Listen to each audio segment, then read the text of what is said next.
Hello, hello, hello. In my last video, I talked about how it took me some time or some work to move from being angry to becoming more patient and calm. I created time and space to connect with joy. Joy to me at that time was nature walks, yoga, plus other things. These days, I added swimming to the list. A year and a half ago, I was such an irritated mom. I was very impatient and I used to scream a lot. I'm sure most parents experienced that before, right? You yell at your kids and you feel so terrible about it afterwards.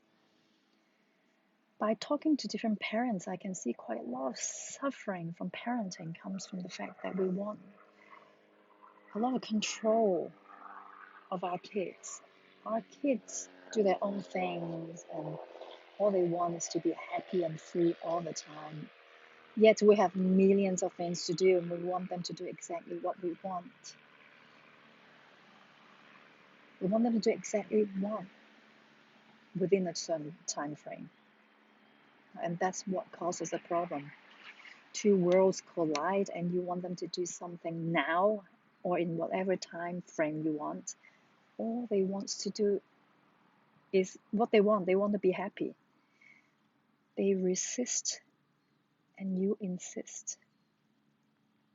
You might yell at them for not being able to control themselves when you also find it difficult to control your own temper. When two rocks crash into each other, one of them is going to chip, and that hurts. That can hurt. And instead of saying to your kids, you got to do this right now because I need you to, or because I say so, see if you can be more gentle and be more flexible, like an elastic band.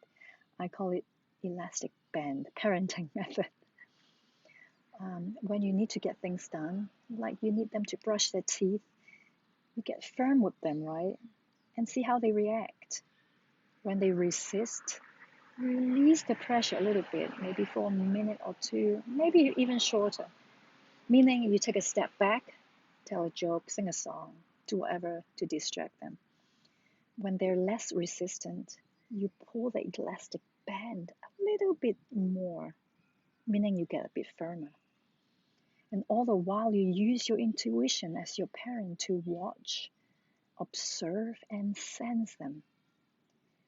If you can help them to get to a place where they can let down their guard and defense, you may see your child can eventually be softening.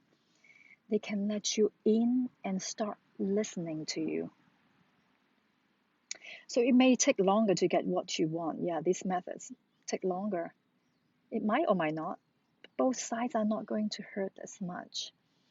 So use compassion rather than fear. And this requires you as a parent to be in tune with your child. Most parents do. Because you spend so much time with your child and you know what they like and what they don't like. So you can apply that gentle pull and release like an elastic band, you know. So you're not going to hurt so much. Neither of you gonna hurt so much. Understand a lot of this has to do with your child's stress response in the nervous system and the fact that the brain doesn't fully develop until adulthood. They don't necessarily understand the emotions or how to regulate themselves. Recently, there's a New York Times article about it. I will put in a link there. A lot of the time, I let my son Julian to release his emotions while I just sit there in silence, watch him and be with him. I touch him or give him a hug or a kiss if he could accept it at that time.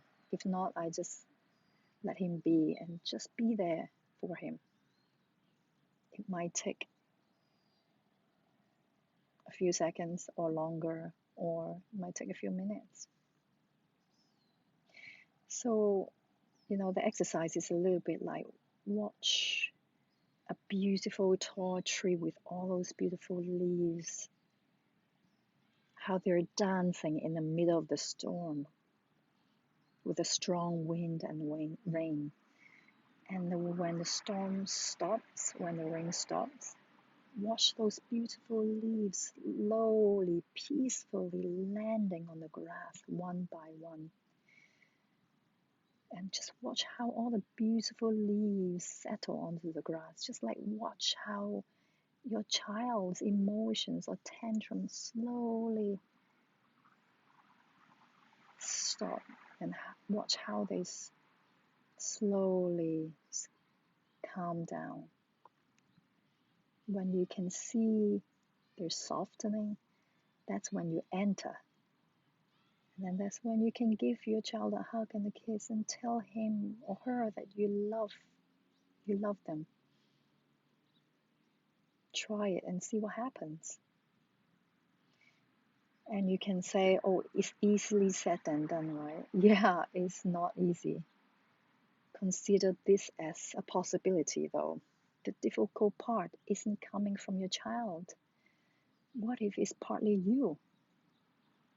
In my last video, I talked about what you can do to connect with joy, right? And bodily movements, and that can give you calm, peace, patience, and also love for yourself. When you can do that for yourself, that's love for yourself. When you can see yourself with more love, you can see your child with more love as well.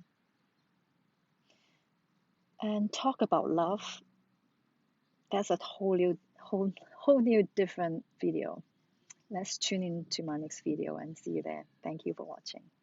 Bye now.